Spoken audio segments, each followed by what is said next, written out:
verse 20 or chapter 20 is something else. Chapter 20 starts off with the parable of the vineyard. Let me read you a line here.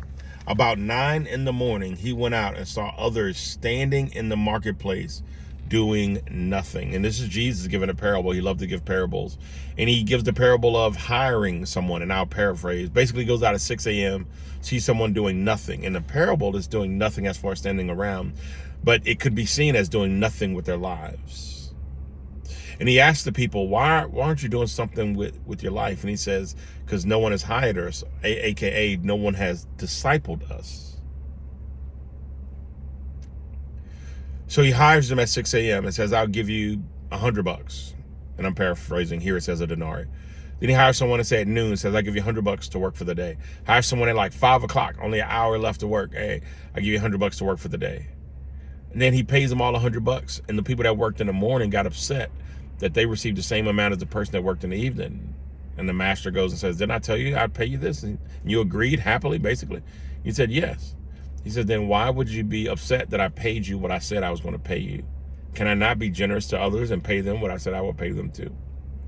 And it's letting us know to be excited when other people get hired, not jealous.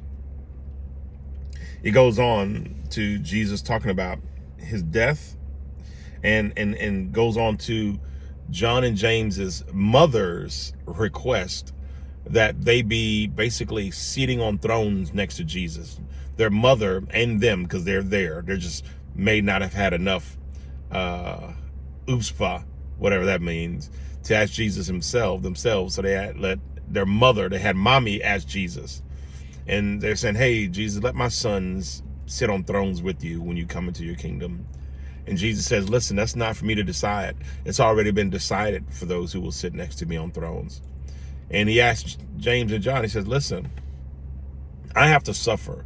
Do you think you can suffer or drink from this cup, do the suffering that I do? And they say, yes. And he says, you will.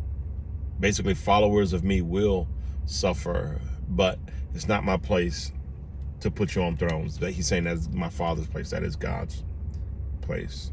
Let me leave you with this, because it ends with 2 blind people receiving their sight. And I want to read you this portion as quickly as I can. As Jesus and his disciples were leaving Jericho, a large crowd followed him. 2 blind men were sitting by the roadside. And when they heard that Jesus was going by, they shouted, Lord, Son of David, have mercy on us. The crowd rebuked them and told them to be quiet. But then they shouted all the louder, Lord, Son of David, have mercy on us. Immediately, they received their sight. I'm skipping down to 34. Jesus touches them and says, immediately they received their sight and followed him. Basically, the crowd, they were screaming for Jesus to heal them. The crowd told them to be quiet.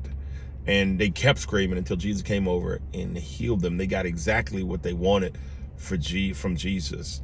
It was considered a little unseemly to be out there screaming for someone. It seemed a little undignified to be out there screaming for someone.